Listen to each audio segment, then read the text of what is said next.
Buenos días, mi nombre es Jorge Aponte, soy especialista en medicina interna del Hospital de la Samaritana del Hospital de Santa Clara, soy fellow de último año del programa de hematología y oncología de la Universidad Militar. Primero que todo, pues agradecer por la invitación a este importante evento y por la charla que realmente fue un reto, sobre todo porque la evidencia disponible es bastante poca. No tengo ningún conflicto de interés.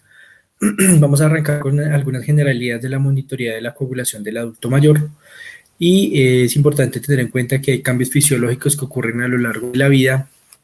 Para este autor específicamente se tiene en cuenta la definición de adulto mayor como por encima de 75 años, para otros tienen en cuenta 70, 65, incluso 80 años. Se espera que para el año 2050, 21% de la población occidental sean pacientes mayores de 75 años, y esto es importante porque hay algunos factores fisiológicos procoagulantes y un imbalance con los anticoagulantes naturales que aumentan la probabilidad y el riesgo de que estos pacientes tengan enfermedad pues, tromboembólica. Desde luego, pues las comorbilidades son un factor muy relevante, la polimedicación en estos pacientes y las interacciones farmacológicas que pueden presentar. La incidencia anual de enfermedad tromboembólica arterial o venosa en pacientes mayores de 80 años es de 1 en cada 100 casos, y hay cambios cuantitativos en factores de coagulación, así como una disminución del recuento de plaquetas, pero con una compensación dada por hiperreactividad. En Italia, en esta cohorte de pacientes, 40.978 pacientes presentaron disminución del recuento de plaquetas, 35% hombres, 25% mujeres, pero sin aumento del riesgo de sangrado por esa compensación dada por la hiperreactividad plaquetaria. Los cambios fisiológicos de la hemostasia van a estar dados por un incremento de algunos factores de coagulación, como son aumento del fibrinógeno, del factor 5, factor 7, factor 8, factor 9, factor 11, factor 12. También un incremento del fibropéptido A, un incremento del complejo trombina-antitrombina y de la activación de péptidos de factores 9 y 10, y hay un incremento de la activación pues, plaquetaria. No va a tener ningún cambio o va a tener un incremento bastante leve la proteína CS y la antitrombina. Va a haber una disminución específicamente del plasminógeno, como veíamos previamente, pues del recuento de plaquetas. Entonces, los cambios fisiológicos de los factores de coagulación se van a ver representados específicamente por un acortamiento del TPT en adultos mayores. No va a haber cambios relevantes específicamente en el TP. En pacientes que yo sospecho que tienen enfermedad tromboembólica y quiero hacer una evaluación pretest, es importante hacer un ajuste del dímero D. Ese ajuste se hace multiplicando la edad por 10 en pacientes mayores de 50 años. Esto fue validado ya que cuando se comparó con valores fijos de 500 microgramos por litro, se encontró que había un incremento en la especificidad de 6.4 a 29.7% sin cambios en la sensibilidad y con un valor predictivo negativo bastante bueno, 99.5%. Las comorbilidades, al hacer un enfoque en estos pacientes adultos mayores, desde luego son un factor importantísimo a tener en cuenta: la falla cardíaca, la enfermedad pulmonar obstructiva crónica, la diabetes mellitus, las neoplasias hematológicas o sólidas, y pues desde luego la predisposición genética. La predisposición genética independiente de la edad es un factor bastante importante. La mutación de factor 5 de Leiden confiere un riesgo 5 veces mayor de tener episodios trombóticos, y la mutación del gen de protrombina confiere un riesgo de hasta 4.5 veces más. Entonces es importante tenerlo en cuenta a la hora de hacer esta evaluación en los pacientes. Y el riesgo de sangrado va a estar dado por estas entidades: la hemofilia adquirida, enfermedad de von Willebrand adquirida, menos frecuente deficiencia de factor 11 y deficiencia de vitamina K. El soporte real del riesgo tromboembólico está dado por la cohorte de Riet, donde el desenlace al día 90 encontró que 2.890 pacientes mayores de 80 años tenían 3.7% embolia pulmonar fatal y 0.8% de pacientes anticoagulados presentaban algún tipo de sangrado.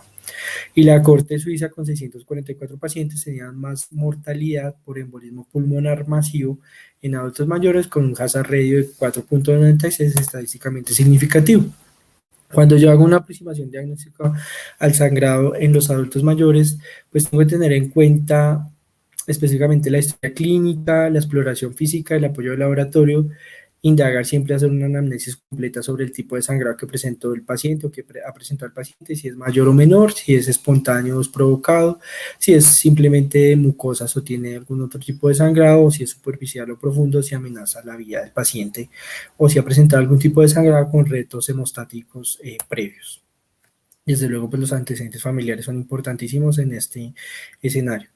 Y surgen unas entidades a la hora de hacer el enfoque de estos pacientes, y es la hemofilia adquirida, que es un desorden infrecuente que tiene una incidencia de 1 a 1.5 casos por millón de habitantes por año, donde las causas más frecuentes son autoinmunes, hasta un 17%, neoplasias hematológicas hasta un 18%, infecciones, trastornos dermatológicos, fármacos, y siempre se tiene que sospechar en pacientes que tienen sangrado espontáneo, donde casi siempre ocurre en tórax, abdomen o en extremidades. Es muy raro que ocurra sangrado en articulaciones, y en bioquímica vamos a encontrar un TPT prolongado, pero que no corrige con prueba de mezclas. El tratamiento pues es desde luego tratar la causa subyacente. Se debe controlar el sangrado con concentrados de factor 8 si hay títulos bajos por debajo de 5, con factor 7A, con concentrado de complejo protrombínico, que pues con esto se logra un control de sangrado hasta un 90%, siempre sopesar el riesgo trombótico que puede ocurrir en pacientes que reciben ácido tranexámico. La hemofilia pues adquirida para algunos grupos como son el grupo de Reino Unido, la Sociedad Europea de Hemofilia y la Sociedad de Hemostasia de Australia y de Suiza, lo que recomiendan adicional al tratamiento de sangrado es tratamiento inmunomodulador con ciclofosfamida de esteroides, en algunos casos rituximab, con lo que se logra erradicar el inhibidor hasta un 70% de los casos. Otros diagnósticos diferenciales a tener en cuenta son el síndrome de von Willebrand adquirido. En este caso va a haber el sangrado casi que principalmente de mucosas, va a haber TPT normal, disminución del antígeno de von Willebrand y de la actividad. Se debe tratar la causa y pues si hay un mecanismo inmunomediado, pues se debe dar terapia idealmente con inmunoglobulina. Si hay deficiencia de factor 11, pues es menos usual. El sangrado usualmente es leve, de piel y de mucosas, raramente ocurre en sangrado mayor, y en laboratorio va a encontrar un TPT prolongado, pero que a diferencia de hemofilia adquirida va a corregir con prueba de mezclas. En este caso el tratamiento es con ácido tranexámico o con plasma fresco congelado. La trombocitopenia pues puede ser multifactorial en estos pacientes. El riesgo de sangrado ocurre principalmente si hay menor de 20.000 plaquetas.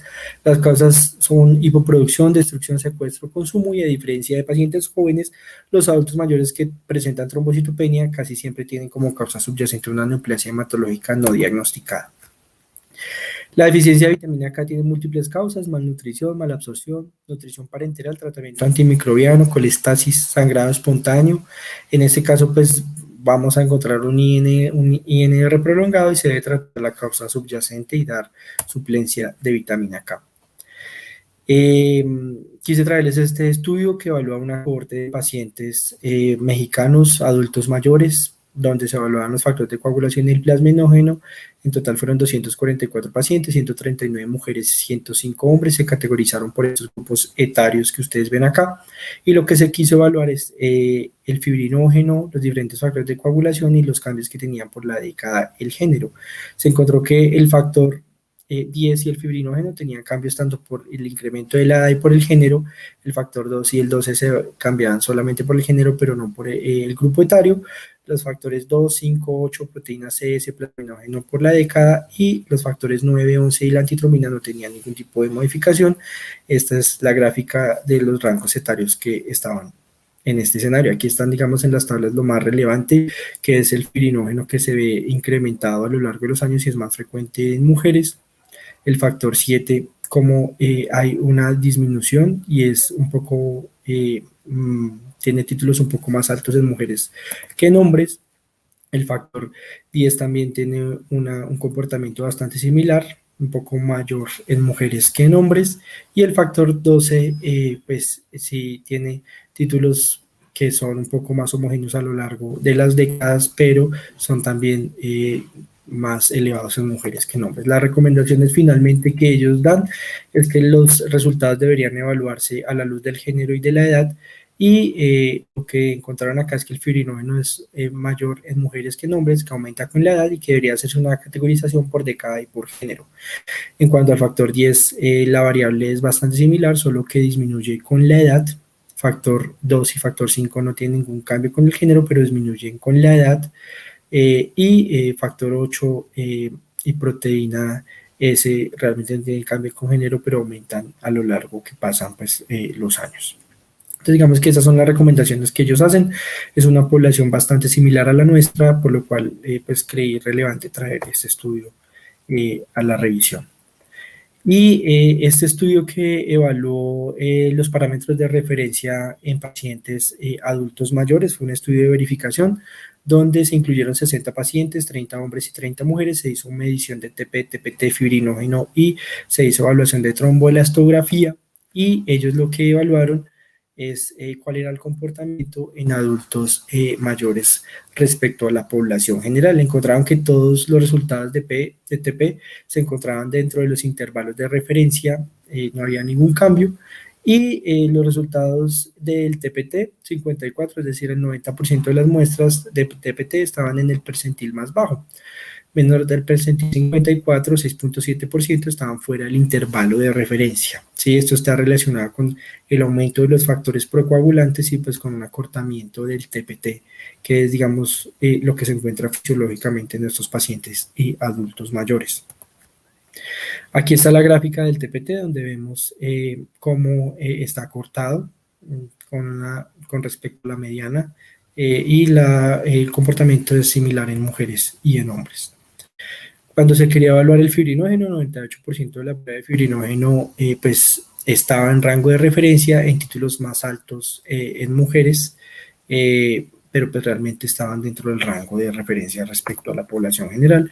Y cuando se evaluó tromboelastografía, pues lo que ellos evaluaban, pues las fases a la hora de la evaluación del tromboelastograma, era la primera hebra de formación del coágulo LR, la amplitud máxima, la M, A, y la estabilidad del coágulo y la lisis, pues la LI, que es la que está acá. Ellos hicieron pues una evaluación por el TEC6S, que es digamos la técnica de trombolastografía que ellos utilizaron, donde querían evaluar la R, la amplitud máxima, el fibrinógeno funcional por CFF, y en conjunto con Kaolin, que podía evaluar la contribución pues, relativa de las plaquetas y la fibrina, la fuerza del coágulo, la estabilidad y en general pues, a la lisis del coágulo.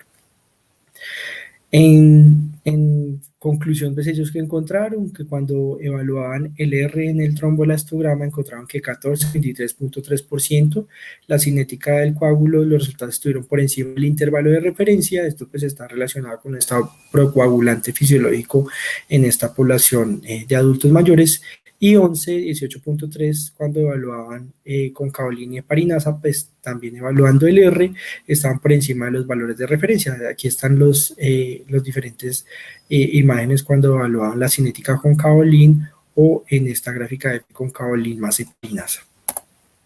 ¿Qué pasaba cuando evaluaban amplitud máxima? Pues en este pues el intervalo estaba en intervalo de referencia, pero los resultados en hombres fueron significativamente más bajos que las mujeres. ¿Sí? Aquí vemos cómo en hombres versus mujeres los intervalos de referencia son un poco más bajos a la hora de evaluar amplitud máxima con Kaolin o con Kaolin heparinasa. Ya evaluando otro método, digamos, de bioquímica, está la medición de antifactor dieta, específicamente pacientes que reciben heparina no fraccionada. Encontré pues esta cohorte de adultos mayores, específicamente pacientes por encima de 70 años, cuando los comparaban con pacientes entre 18 y 69 años. En esta cohorte evaluaron 325 pacientes que recibían tratamiento con infusión de heparina no fraccionada por estas causas: síndrome coronario agudo, TDP, TEP, o protocolo quirúrgico de cirugía vascular o cardiovascular. En este se incluyeron 150 pacientes al grupo de mayores de 70 años y 175 entre el grupo de 18 y 69 años, y se tenía en cuenta como rango de referencia de factor anti-10A entre 0.3 y 0.7 unidades internacionales por mililitro. Cuando evalúan acá los títulos iniciales y la mediana de antifactor 10A, vemos cómo los valores son mayores en pacientes adultos mayores versus el control, 0,87 versus 1,04 para TBP y TEP, para protocolo de síndrome coronariano agudo 0,41 y 0,58 de forma inicial, y para protocolos quirúrgicos 0,23 y 0,43. Entonces vemos que es realmente bastante homogéneo, que se encuentra títulos más altos en pacientes adultos mayores. Si bien vemos que la monitorización clásica, tanto por TPT, recuento de plaquetas, son bastante importantes a la hora de hacer monitorización en estos pacientes, tenemos que tener en cuenta que la mayoría de pacientes hoy en día que tienen indicación de anticoagulación, ya sea por FA, TEP, recibe anticoagulantes directos, inhibidores de trombina como Dabigatran o inhibidores de factor 10 como son rivaroxaban, apixaban o edoxaban. En este caso yo podría hacer una medición cuantitativa de los niveles pico y valle, pero esto no es útil, no es costo efectivo y solo se tiene en cuenta en estudios de investigación. Aquí es importante tener en cuenta el tiempo máximo, porque cuando yo voy a hacer una medición por métodos semicuantitativos como TP, TPT, tiempo de trombina, pues es importante tener en cuenta la hora de la ingesta del medicamento o la hora del consumo de la siguiente dosis. Como método semicuantitativo puedo evaluar Dabigatran con TPT, que puede estar prolongado, y específicamente el tiempo de trombina por encima de 150 segundos, lo que me especifica es que el paciente está con rango de anticoagulación de Dabigatran, pero con este tiempo de trombina por encima de 150 segundos no me descarta que el paciente tenga sobreanticoagulación. Desde luego, pues no hay una recomendación por guías de que se deba hacer una monitorización de anticoagulantes directos, pero en pacientes adultos mayores donde yo quiero evaluar el riesgo de sangrado, sí es importante evaluar estos parámetros semicuantitativos. En cuanto a inhibidores directos del factor 10A, siempre tener en cuenta que el TP va a estar prolongado. Yo podría hacer también una medición o una cuantificación de antifactor anti-10A por método cromogénico, pero digamos que esta correlación se podría ver de forma lineal siempre y cuando yo tuviera los reactivos para hacer medición de antifactor anti-10A. La mayoría de laboratorios en nuestro país, digamos que están calibrados a la medición de antifactor anti-10A con heparinas de bajo peso molecular, por lo cual esa medición de antifactor anti-10A no se puede extrapolar para evaluar o monitorizar anticoagulantes directos. Finalmente, y como conclusiones, en pacientes adultos mayores es importante tener en cuenta las comorbilidades que presentan los pacientes, el riesgo inherente tanto de episodios trombóticos como de sangrado, la polimedicación o las interacciones farmacológicas que puedan tener los pacientes, los métodos diagnósticos disponibles a la hora de hacer mi evaluación y la monitorización de estos pacientes, y la recomendación siempre que se pueda hacer una evaluación con parámetros de laboratorio ajustada por edad y por género. Como vemos, pues los factores de coagulación tienen variables que cambian desde los 50 años en adelante y no son los mismos tanto para hombres como para mujeres. Siempre tener en cuenta que hay una disminución fisiológica, ves, como veíamos, del recuento de plaquetas, que se puede encontrar sin que tenga un significado patológico. El TP usualmente no se ve alterado en pacientes que no tienen ninguna comorbilidad, pero vemos cómo es útil para la monitorización de anticoagulantes directos como inhibidores de factor 10A. Desde luego, pues los inhibidores de vitamina K clásicamente se debería hacer un seguimiento, pero pues la warfarina cada vez entra más en desuso, dado pues la seguridad de los anticoagulantes directos, pero pues siguen manteniéndose algunas indicaciones absolutas para warfarina. El TPT prolongado es algo para tener en cuenta que fisiológicamente se encuentra cortado, y en pacientes que reciben Dabigatran se puede encontrar prolongado, así como tratamiento con heparina de bajo peso molecular. El tiempo de trombina es súper importante a la hora de evaluar pacientes que reciben tratamiento con Dabigatran. La medición de antifactor anti-10A en pacientes que reciben heparinas no reaccionadas, y esto es más una recomendación de expertos, y es que la evaluación un poco más objetiva y sin tener tanto interferencia de variables preanalíticas es el trombolastograma. Siempre que pues esté disponible para hacer una evaluación objetiva de toda la hemostasia de los adultos mayores, pues la trombolastografía, como veíamos en el estudio de verificación, tiene variables bastante estrechas que evalúan los rangos de normalidad. Muchas gracias.